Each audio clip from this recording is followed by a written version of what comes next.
नमस्कार मित्रांनो, मी राहुल कदम आपल्या सर्वांचं विविध कायदेविषयक माहिती, सरकारी योजना आणि शासन निर्णय यांची माहिती देणाऱ्या आपल्या माहिती असायलाच हवी या यूट्यूब चॅनलवरती सहर्ष स्वागत करीत आहे।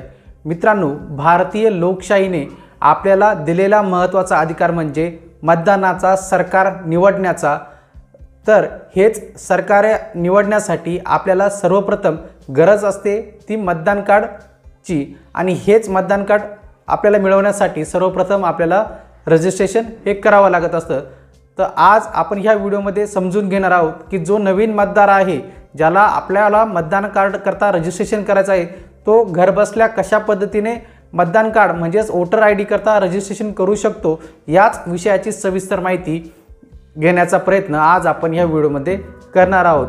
आपण माहिती असायलाच हवी या यूट्यूब चॅनलवर जर पहिल्यांदा आला असाल तर हा यूट्यूब चॅनल नक्की सबस्क्राईब करा, त्यासोबत शेजारील बेल आयकॉन दाबायलाही विसरू नका, कारण येणारे जे नवनवीन व्हिडिओ आहे ते आपल्याला सर्वप्रथम पाहायला मिळतील। त्यासोबतच आपल्याला जर आपल्या व्हॉट्सॲप आणि टेलिग्राम ग्रुपवरती जर आमची महत्त्वाची माहिती, व्हिडिओ, GR जर हवे असतील तर आपण डिस्क्रिप्शनमध्ये दिलेल्या लिंकवरती क्लिक करून आपलं रजिस्ट्रेशन करा, आपल्याला आपल्या व्हॉट्सॲपवरती ती माहिती पाठवण्यात येईल। चला तर मित्रांनो, सुरू करूया आजचा हा व्हिडिओ।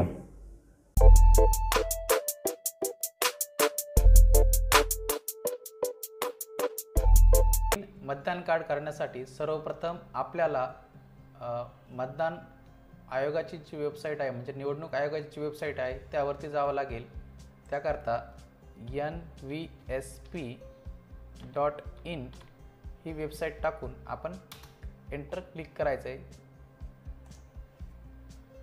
अशा पद्धतीने निवडणूक आयोगाची ही वेबसाईट आपल्यासमोर ओपन होते। आपण यावरती वोटर पोर्टलवरती क्लिक करायचं आहे। येथेच आपल्याला जे काही मतदान कार्ड संबंधित फॉर्म आहे ते आपण इथे भरू शकतो। नवीन मतदान कार्ड असेल किंवा दुरुस्ती असेल, किंवा जर मतदान कार्ड गहाळ झालं असेल तर आपण ते इथून पाहू शकतो। मतदान कार्ड गहाळ झालं असेल, हरवलं असेल तर या विषयाची सविस्तर माहिती देणारा व्हिडिओ आपण यापूर्वी बनवला आहे, तो व्हिडिओ आपण नक्की पहा जर आपल्याला आपलं मतदान कार्ड जर परत काढायचं असेल। तर आता आपण बघूया नवीन मतदान कार्डसाठी रजिस्ट्रेशन कसं करायचं आहे ते आपल्या सर्व डिटेल्स या भरून घ्यायच्या आहे। तर आपण आपलं राज्य जे आहे ते निवडायचं आहे, त्यानंतर आपलं लिंग हे सिलेक्ट करायचं आणि सबमिट करायचं आहे। ॲप्लिकेशन इथे ओपन करायचं आहे। अशा पद्धतीने आपल्यासमोर नवीन ओपन होत असतं आणि इथे आपलं नाव लिहून येतं। त्यानंतर आपण इथे लेट स्टार्टवरती क्लिक करायचं आहे। आता लेट स्टार्टवरती क्लिक केल्यानंतर अशा पद्धतीने आपल्यासमोर नवीन विंडो ओपन होते। येथे आपल्याला विचारलं जातं, are you applying for the voter ID first time. जर आपण पहिल्यांदाच जर अप्लाय करत असाल तर ते विचारतं, तर आपण इथे सिलेक्ट करायचं आहे। तर yes I am applying for the first time जर पहिल्यांदाच करत असेल तर इथे क्लिक करायचं आहे। आणि जर आपल्याला जर ऑलरेडी जर वोटर आय डी असेल तर आपल्याला नवीन वोटर आय डी काढण्याची गरज नाही। त्याकरता yes I am applying for the first टाइमवरती क्लिक करायचं आहे आणि सेव्ह आणि कंटिन्यू करायचं आहे।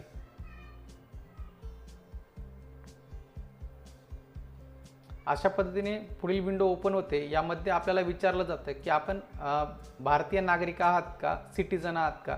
तर आपण येथे येस वरती क्लिक करायचं आहे, yes I am Indian citizen वरती, आणि सेव्ह अँड कंटिन्यू करायचं आहे। आता अशा पद्धतीने आपली सर्व माहिती भरण्यासाठी येथे नवीन फॉर्म ओपन होतं। येथे आपलं एंटर बर्थ टाउन विलेज येतं, त्यानंतर आपलं राज्य जे आहे ते निवडायचं आहे, महाराष्ट्र। त्यानंतर आपला जिल्हा हा इथे निवडायचा आहे।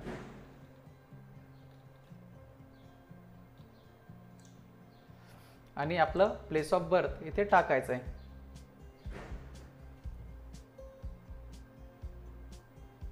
इयर हे आपल्याला टाकावं लागणार आहे। तर महिना टाकायचा आणि बर्थ डेट आपल्याला इथं टाकायची आहे। त्यानंतर आपण आपलं सपोर्टिंग डॉक्युमेंट म्हणजे आपली बर्थ डेट कोणती आहे हे व्हॅलिडेट करण्यासाठी सपोर्टिंग डॉक्युमेंट कोणतं जोडणार आहे ते इथे मेन्शन करायचं।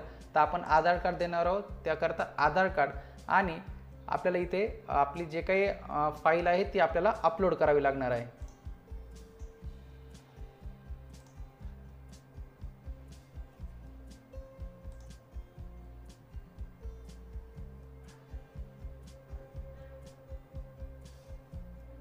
अशा पद्धतीने आधार कार्ड अपलोड झाल्यानंतर आपल्याला इथे प्रिव्ह्यू हा दिसत असतो, तो बघून आपण सेव्ह अँड कंटिन्यू म्हणायचं आहे.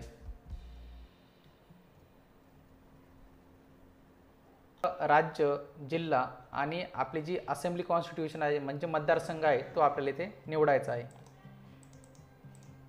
आता इथे आपण निवडतोय महाराष्ट्र, त्यानंतर आपला जिल्हा, त्यानंतर आपला कुठला मतदारसंघ येतो तो आपण इथे निवडायचा आहे.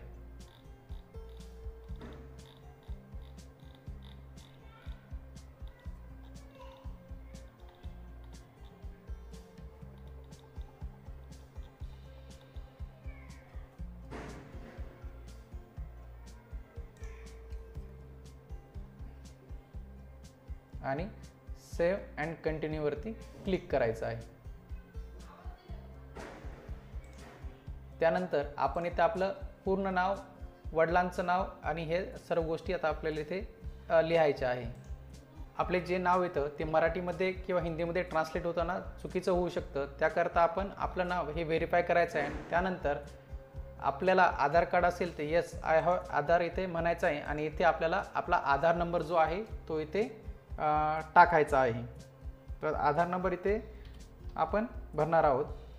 आणि आपल्याला जर काही डिसेबिलिटी म्हणजे काही अपंगत्व जर असेल, दिव्यांग जर असेल तर यापैकी आपण सिलेक्ट करू शकता, नाहीतर आपण डायरेक्ट सेव्ह अँड कंटिन्यू हे करू शकतात. पण तत्पूर्वी आपण आपल्या सर्व डिटेल्स ह्या व्हेरीफाय करायच्या आहे. आपला फोटोज आपल्याला इथे अपलोड हा करायचा आहे, अपलोड म्हणायचं आहे.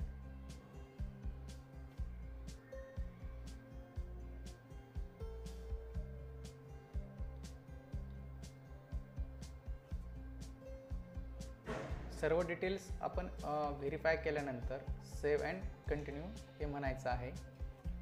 घरामधील आता विचारतं आहे की आपल्याला कोणाचा वोटर आय डीचा इश्यू झाला असेल तर तो टाकायचा आहे. आपण आपल्या फॅमिली नंबरचं वोटर आय डी कार्ड आणि पूर्ण डिटेल्स इथे द्यायचे आहे आणि त्या भरल्यानंतर आपल्याला सेव्ह आणि सबमिटवरती क्लिक करावं लागेल. सर्व डिटेल्स या आपल्या भरून घ्यायच्या आहे. यामध्ये आपला घर number, street number, post office जे असेल ते, आपल्या गावाचं नाव, तहसील कार्यालय कुठे आहे ते, राहता, या सर्व डिटेल्स सबमिट करायचे आहे. आणि यानंतर आपण आपलं जे काही ॲड्रेस प्रूफ आहे ते आपल्याला इथे अपलोड करावं लागणार आहे.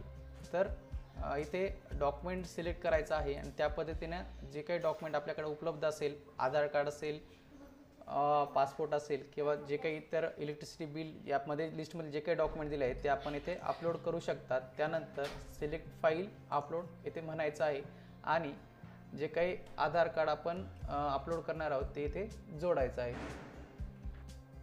अपलोड झाल्यानंतर आपण इथे प्रिव्ह्यू करायचं आहे आणि सेव्ह अँड कंटिन्यूवरती क्लिक करायचं आहे.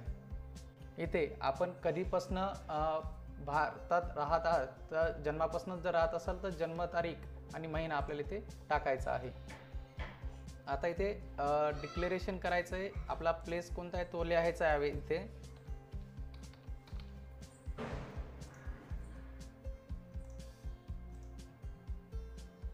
आणि आपलं नाव टाकायचं जे ॲप्लिकेंट असतील त्यांचं.